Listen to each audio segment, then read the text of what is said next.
दिल्ली की विधानसभा है, इसमें 70 सीटें हैं, तो 70 सीट का मतलब है 49-49-2, यानी कि 34 सीट में महिला लड़े, 34 पे पुरुष, 2 पे किन्नर। यदि सत्तारूढ़ होती है तो मंत्रिमंडल का जो गठन है उसमें से 7 में से 3 स्त्री, 3 पुरुष, 1 किन्नर। और अगर उसके बावजूद जो 5 साल का कार्यकाल है उसमें पहले 2 साल एज ए मुख्यमंत्री महिला, अगले 2 साल पुरुष और लास्ट में 1 साल किन्नर को अवसर दिया जाएगा।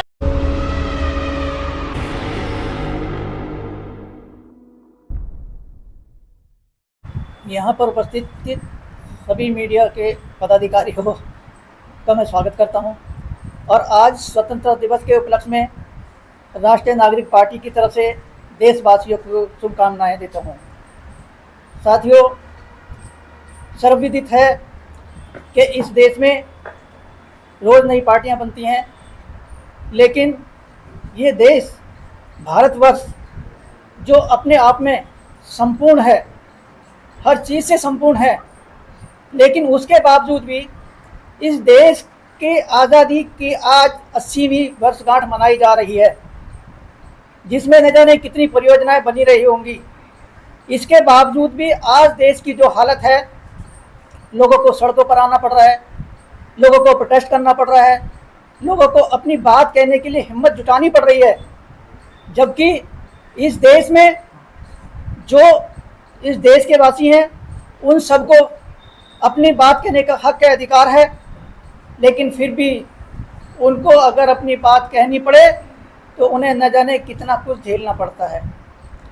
तो साथियों, जब कोई देश, संगठन, कोई व्यवस्था बनती है तो उसके उसूल होते हैं। उन उसूलों पे लोगों को सद्भावना के साथ विकासशील मुद्रा में चलने का एक संदेश देते हैं, और जब उन उसूलों को लिपिबद्ध करते हैं तो वो नियम बनते हैं, और नियमों का बुलंदा एक विधान कहलाता है, और उन विधानों में भी अगर सर्वश्रेष्ठ हो तो वो संविधान कहलाता है। तो साथियों, मैं सिर्फ ये बताना चाहता हूँ कि इस देश का इतना सर्वश्रेष्ठ संविधान, विश्व में सर्वश्रेष्ठ संविधान होने के बावजूद भी देश के कुछ लोगों की हालत तो अच्छी है, लेकिन सर्वविदित है कि अधिकांश लोगों की हालत अच्छी नहीं है। तो आज भी अशिक्षा, भुखमरी, बेरोजगारी, कुपोषण, ये सारी समस्याएं इस देश के वासियों को, इस देश के नागरिकों को घेरे हुए हैं। साथियों, बहुत सारी पार्टियां हैं, रूलिंग पार्टियां हैं, अपोजिशन पार्टियां हैं, रोज़ नई पार्टियां बनती हैं, रोज़ नई पार्टियां टूटती हैं, विलय करती हैं। इस देश के हालात पे अपने जज्बात से हमारे सीनियर के गौतम साहब ने मनन किया, चिंतन किया, उसकी गहराइयों तक जाकर, उसकी समस्याओं की गहराई तक जाकर उसके समाधान के लिए मनन किया, और उसके बाद इस राष्ट्रीय नागरिक पार्टी का गठन किया।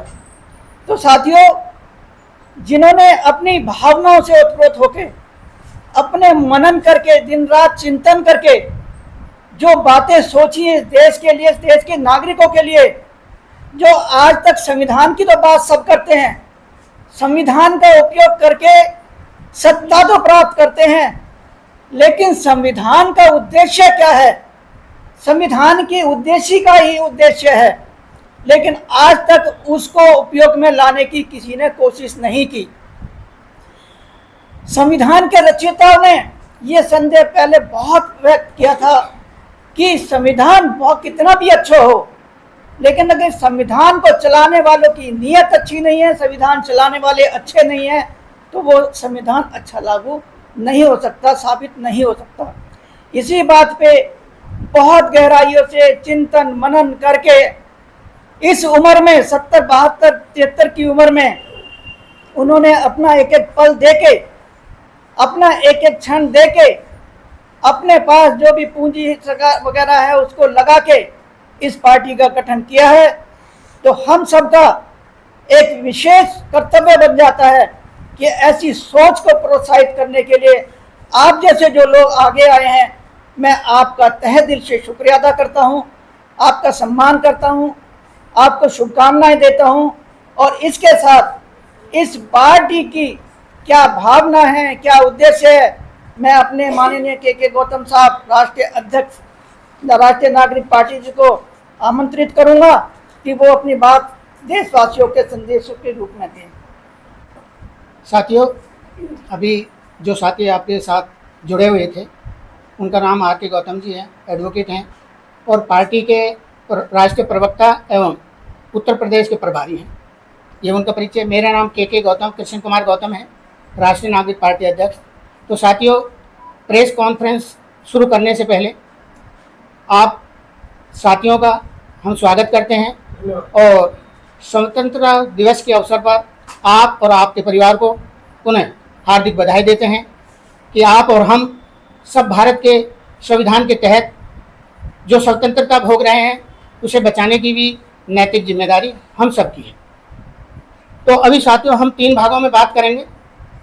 पहला भाग है भारत का संविधान की उद्देशिका, दूसरा उद्देशिका के अनुसार राष्ट्रीय नागरिक पार्टी की विचारधारा, तीसरा जो भी भारत के अंदर राजनीतिक दल हैं उनके ऊपर चर्चा करेंगे, उनके लिए एक महागठबंधन का निर्माण करा है।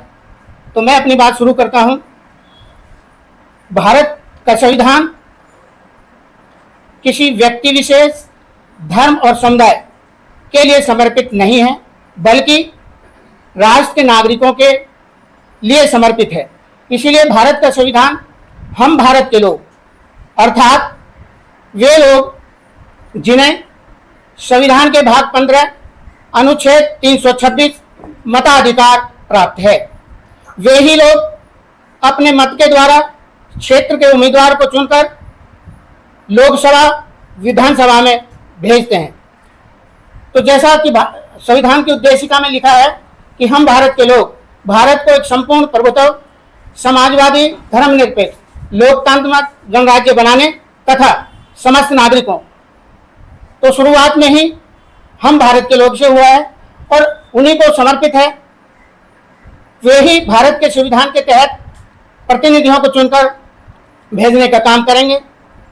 तो जैसा कि संविधान में लिखा है कि समस्त नागरिकों अर्थात जिनको मत के द्वारा चुना जाता है वो समस्त नागरिकों के लिए क्या करेंगे, सामाजिक, आर्थिक, राजनीतिक न्याय, ये सरकार का पहलू है। दूसरा संविधान में लिखा है विचार, अभिव्यक्ति, विश्वास, धर्म और उपासना की स्वतंत्रता। ये प्रत्येक नागरिक का अभिप्राय, स्त्री पुरुष किन्नर इक्वल टू नागरिक, क्योंकि जब बच्चा पैदा होता है तो उसकी जो पहचान है, आइडेंटिफिकेशन है, वो किसी व्यक्ति विशेष, धर्म और समुदाय के आधार ना होकर लिंग के आधारित होती है कि वो स्त्रीलिंग है, पुल्लिंग है या अविकसित अर्थात किन्नर है।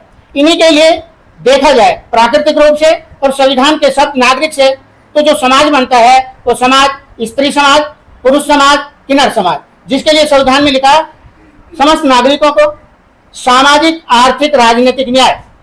ये सरकार का पहलू है कि वो प्रत्येक नागरिक को सामाजिक, आर्थिक न्याय प्रोवाइड कराए। दूसरा जो संविधान की उद्देशिका में है वो है विचार, अभिव्यक्ति, विश्वास, धर्म और उपासना की स्वतंत्रता। ये व्यक्तिगत आजादी है कि कौन नागरिक किस समुदाय, किस धर्म, कैसे रहना, कैसे सहना, ये उसकी इंडिपेंडेंसी है। तीसरा जो संविधान में लिखा है वो लिखा प्रतिष्ठा और अवसर की समता, अर्थात गवर्नमेंट की नैतिक जिम्मेदारी बनती है कि प्रत्येक नागरिक की प्रतिष्ठा को ध्यान में रखते हुए उसे विकास की मुख्य धारा में कैसे जोड़ा जाए। जो चौथा शब्द उसमें है वो है व्यक्ति की गरिमा, देश की एकता और अखंडता को सुनिश्चित करने वाली बंधुता। इस सरकार का काम है कि सरकार प्रत्येक नागरिक के बीच कैसे भाईचारा स्थापित करे, देश और विदेशों के साथ हमारा कैसे बंधुता बढ़े, ये संविधान चाहता है। लेकिन पिछले 78 वर्ष से कोई भी राजनीतिक पार्टी है वो संविधान को दरकिनार करके उसमें से 3 शब्दों को डेवलप करके उस पर देश की 134 करोड़ की बढ़ती हुई जनसंख्या को डिवाइडेशन करके सत्ता का आनंद लेने में मशरूर हैं। राष्ट्रीय नागरिक पार्टी की जो विचारधारा है उसके द्वारा जो तो राष्ट्रीय नागरिक पार्टी क्या है कि पहला है राष्ट्रीय नागरिक पार्टी के 2 व्यापक शब्द, राष्ट्र और नागरिक, अर्थात नागरिक शिक्षित और जागरूक राष्ट्र विकसित और सुरक्षित तथा संविधान की उद्देशिका के अनुरूप तैयार किए गए राष्ट्रीय विकास एजेंडे के मुख्यतः क्या हैं? सबसे पहला है कि देश का जितना भी नागरिक है उसको समता मूलक आवास मानदंड विकसित किया जाए। दूसरा, स्वास्थ्य और शिक्षा का राष्ट्रीयकरण हो। राष्ट्रीय नागरिक पार्टी सत्ता में आती है तो सबसे पहले शिक्षा और स्वास्थ्य का राष्ट्रीयकरण करेगी, लेकिन उसमें भी जो शिक्षा का मापदंड है वो अंतरराष्ट्रीय स्तर का हो, जिसे किसी व्यक्ति विशेष धर्म समुदाय से मुक्त रखा जाए। तीसरा है इसके तहत एक राष्ट्र एक स्वास्थ्य, एक राष्ट्र एक समान शिक्षा का प्रावधान। तीसरा, रोजगार सृजन कर बेरोजगारों को रोजगार उपलब्ध कराना राष्ट्रीय नागरिक पार्टी की प्राथमिकता होगी। जो तीसरा है, राष्ट्र के समस्त नागरिकों को समता के आधार पर विधायिका, कार्यपालिका, न्यायपालिका, पत्रकारिता तथा संवैधानिक संस्थानों में स्त्री 49%, पुरुष 49%, 2% किन्नर का प्रतिनिधित्व, नो रिजर्वेशन। इसी के साथ जो चौथा है, अब इन सबको अगर हम मिलाते हैं तो नागरिकों को सामाजिक और आर्थिक न्याय कुछ तो मिल सकता है, लेकिन एक्चुअल में जो राजनीतिक न्याय है उससे सभी नागरिक कोसों दूर खड़े हैं। उसके लिए हम लोगों ने व्यवस्था करी है।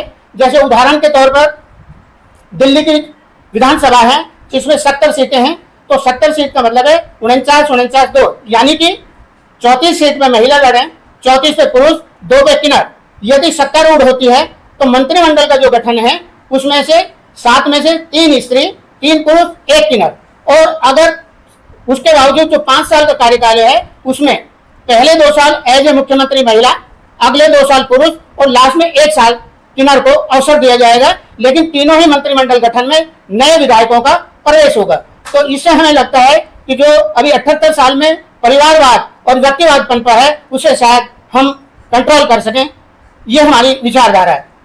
हम अभी हाल में ही हमने तय करा है कि जो 2027 में चुनाव होने जा रहे हैं, पंजाब, उत्तराखंड और आपका उत्तर प्रदेश, तो जो भी उनकी संख्या है, जैसे आपका उत्तर प्रदेश है वहां पे 403 सीटें हैं, तो उसमें हमारा मानना है कि 199 सीट पर महिला लड़े, एक पे 199 सीट पे पुरुष लड़े और 5 सीट पे किन्नर लड़े। यदि सत्तारूढ़ होती है तो जो अभी बताया उसी तरीका की हम व्यवस्था देना चाहते हैं, राज्यों में भी, केंद्र में भी। केंद्र के में भी यह है कि जैसे लोकसभा के अंदर 543 सीटें हैं, तो उसी के अनुसार मतलब महिलाओं को 261 सीट मिले, पुरुष को 261 सीट मिले, शेष किन्नर को मिले। और जो मंत्रिमंडल का गठन हो आफ्टर बहुमत के बाद, तो उसमें 49-49-2 अर्थात 543 जो सीटें हैं उसका 15% यानी कि 81 मंत्री होने चाहिए, जिसमें से 40 महिला, 40 पुरुष और 1 किन्नर। ठीक वैसे ही 5 साल के कार्यकाल में पहले 2 साल जो देश का प्रधानमंत्री बने वो महिला बने, अगले 2 साल पुरुष हो, 1 साल किन्नर हो, और 5 साल के कार्यकाल में हर मंत्रिमंडल गठन में नए विधायकों का प्रवेश हो। इसके साथ संविधान में जो लिखा है समता और समानता, अगर आपको बारी दे दी गई है तो अगली बार आपकी बारी नहीं होगी, अगले की बारी होगी, ताकि वो भी राजनीतिक न्याय का हकदार बन सके। अब इसके साथ साथ हम लोगों ने एक डेवलप करा है कि यदि समता मूलक प्रतिनिधित्व के अंदर कोई भी राजनीतिक पार्टी उसमें इन्वॉल्व होना चाहती है तो राष्ट्रीय नागरिक पार्टी ने भारतीय नागरिक समता मूलक प्रतिनिधि महागठबंधन का निर्माण करा है, जिसमें इन सब बातों को लेकर अगर वो चलना चाहें तो वो उसमें सम्मिलित हो सकते हैं। यही आज की प्रेस वार्ता का विषय है। इन्हीं शब्दों के साथ पुनः आपका बहुत बहुत धन्यवाद। जय नागरिक, जय भारत। मैं आपसे एक क्वेश्चन करना था। जी सर। मैं इंडियन एक्सप्रेस में हूँ। जी सर। अभी जो जेन जी का आंदोलन हुआ था जंतर मंतर पर, आप उसको किस तरह मानते हैं? जैन जी का जो विषय है वो राष्ट्रहित में है, लेकिन उसका जो धीरे धीरे राजनीतिकरण किया जा रहा है वो एक दुर्भाग्यपूर्ण है। पंजाब में 117 सीटों पर चुनाव है, उत्तर प्रदेश में 403 सीटों पर चुनाव, इतने प्रत्याशी हैं आपके पास? देखिए, हम अपने विचारधारा को लेकर काम कर रहे हैं। हमें अगर मिलते हैं, कल हम अभी तक हमने 7 साल के अंदर केवल रोड मैप तैयार करा है। और जहां तक बात आपकी है, यदि किसी को विचारधारा अच्छी लगती है और हमें अगर उम्मीदवार मिलते हैं तो अभी जो हमने कहा है 49-49-2 की रेशो में 403 सीट, 117 सीट और उत्तराखंड की जो 70 सीटें हैं उसमें हम इसी प्रकार के डिवाइडेशन देके नागरिकों को हर क्षेत्र में, ये नहीं कि राजनीतिक ही क्षेत्र है, चाहे वो जुडिशियल है, विधायिका है, कार्यपालिका है, न्यायपालिका है, लेकिन इनमें तो थोड़ा बहुत मिल रहा था, लेकिन जो राजनीतिक न्याय की बात थी उसमें नहीं मिल पा रहा था। इसलिए हमने संविधान के उद्देशिका का अध्ययन करने के बाद ये विचारधारा को विकसित किया। आपने भी कहा कि एक उदाहरण है कि छोटी छोटी नदियां समुद्र में मिलती है। आपने भी गठबंधन को लेकर कहा कि जो चाहे वो हमसे गठबंधन कर सकता है, लेकिन आप भी गठबंधन की तरफ जा पाएंगे, इंडिया की तरफ? लेकिन नहीं, हम जो विचारधारा हमने डेवलप की है और जो विचारधारा उनके पास है, उनके पास जितने भी पॉलिटिकल पार्टी है, ये चैलेंजिंग है कि वो सभी पार्टियां किसी व्यक्ति विशेष, धर्म और समुदाय के आधारित काम कर रही हैं। हम केवल संविधान का जो मूल उद्देशिका है उसमें हमारा काम करने का है। यदि कोई पार्टी उसके ऊपर काम करना चाहती है तो हम उसका स्वागत करेंगे और आशा करेंगे कि वो पार्टी की विचारधारा और संविधान के तहत बनाए गए राष्ट्रीय विकास एजेंडे पे काम करें। संविधान को तो मानते हैं ना देश के लोग। देखिए, कोई माने या ना माने, ये मानना ना मानना तो उनके ऊपर है। अगर मानते और संविधान उद्देशिका के तहत काम किया होता, क्योंकि किसी भी देश की जो पहचान है वो राष्ट्र की अपनी पहचान नहीं होती। राष्ट्र की जो पहचान है वो शिक्षित, विकसित, सुरक्षित के आधार पर होती है कि वो देश कितना शिक्षित है, कितना विकसित है, कितने लोग वहाँ के सुरक्षित हैं। क्या उड़ीसा, जैसे आपने बताया कि उड़ीसा सारा जो आपने बंटवारा किया है वो किस आधार पर किया? देखिए, समता और समानता में हमने किया है। जनसंख्या के आधार पर? जनसंख्या के आधार जो पॉपुलेशन है, आप देखिए महिला और पुरुष बराबर हैं, लेकिन अभी तक भी देश के अंदर महिला और पुरुष में भी पुरुष प्रधान रखते हुए सीटों का डिवाइडेशन होता है, वो भी परिवारवाद और व्यक्तिवाद। तो हमने जो रखा है वो समानता में रखा है। आपका कहना हो सकता है कि किन्नर की पॉपुलेशन कम है तो 2% क्यों दे दिया, तो पॉपुलेशन उनकी कम हो सकती है, लेकिन अगर उनकी भरपाई हो जाती है तो उसको 49.5 एक में भी किया जा सकता है। लेकिन 49.2 के हम लेके इसलिए कह रहे हैं ताकि उनको अभी तक कुछ मिला नहीं है। दूसरा जो हमने इसमें रखा है वो ये रखा है कि स्त्री पुरुष के साथ साथ किन्नर समाज को, प्रत्येक नागरिक को पैतृक संपत्ति में हिस्सेदारी तथा अभिभावक संरक्षक के नाम के साथ सामाजिक न्याय भी इसमें सम्मिलित है, जो अभी मेरे वक्तव्य से बाहर रह गया। राष्ट्रीय कोर कमेटी में कितने सदस्य हैं आपके? अभी हम लोगों का ज़्यादा नहीं है, जो government of India election commission की तरफ से उसे हम लगभग 150 लोग हैं, लेकिन जो कार्यकारिणी है वो 21 लोगों की है हमारी। ठीक है, 21 लोगों में कितनी महिलाएं हैं? महिलाएं 5 में जो ऊपर की सीटें हैं उसमें 2 महिला रखी हैं।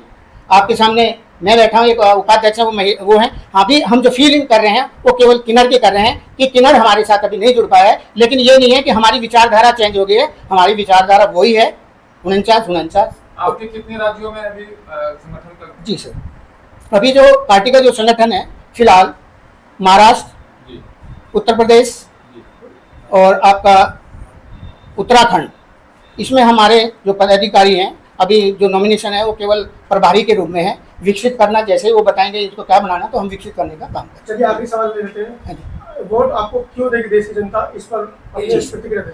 हम वोट मांग ही नहीं रहे हैं, हम वोट नहीं मांग रहे हैं, हम अपनी बात रख रहे हैं। वोट आपका है, सोच आपकी है, निर्णय आपका है। हम तो केवल विचारधारा रख रहे हैं कि संविधान ये चाहता है, यदि आप ये समझते हो। दूसरी बात इसमें ये है, मान लो एक जैसे हमें उत्तर प्रदेश मान लीजिए मिल जाता है, तो हमने उसकी एक रूपरेखा तैयार करी है कि विधानसभा स्तर पर वो सारी जन सुविधाएं जो एक नागरिक को जरूरत है, और हमारा ये मानना है कि कोई भी एक विधानसभा से दूसरी विधानसभा में उनको ना लेने जाए। उदाहरण के तौर पे स्कूल हैं, कॉलेज हैं, हॉस्पिटल हैं, अग्निशमन सेवा है, ITI है, मतलब जो एक मूल सुविधाएं हैं वो हम विधानसभा स्तर पर भी देने का काम करेंगे। और उसके लिए हम पहले ये वर्क कर रहे हैं। अभी हमने साउथ दिल्ली के दक्षिणी क्षेत्र को चुना है और उसके 10 विधानसभाओं को लेकर हम दिल्ली सरकार, भारत सरकार के साथ में कॉरेस्पॉन्डेंस में कर रहे हैं पत्राचार, और उसमें हमें रिस्पांस भी मिल रहा है कि अगर हमने कहा कि इस क्षेत्र में हॉस्पिटल होने चाहिए तो उनका रिप्लाई भी आता है कि क्यों नहीं है, क्यों नहीं मिल सकते। तो किसी ने कहा है कि ये रिच के एरिया में है इसलिए यहाँ हॉस्पिटल नहीं बनाया जा सकता, किसी ने कहा कि ओजोन में है इसलिए हॉस्पिटल नहीं बनाया जा सकता। तो ये तो गवर्नमेंट की जिम्मेदारी है या उन संस्थाओं की जिम्मेदारी है जिन्होंने हॉस्पिटल बनाने के लिए जब जमीन दी थी तो क्या उस समय ये नहीं देखा था कि रिज एरिया की है या ओजोन की जमीन है। तो हमारा संघर्ष जारी है और जैसे जैसे हमारा स्टेटों में वर्चस्व बढ़ेगा और 2029 यानी 2030 लोकसभा के चुनाव में भी अगर हमको मिलता है तो यही व्यवस्था हम वहाँ देने का काम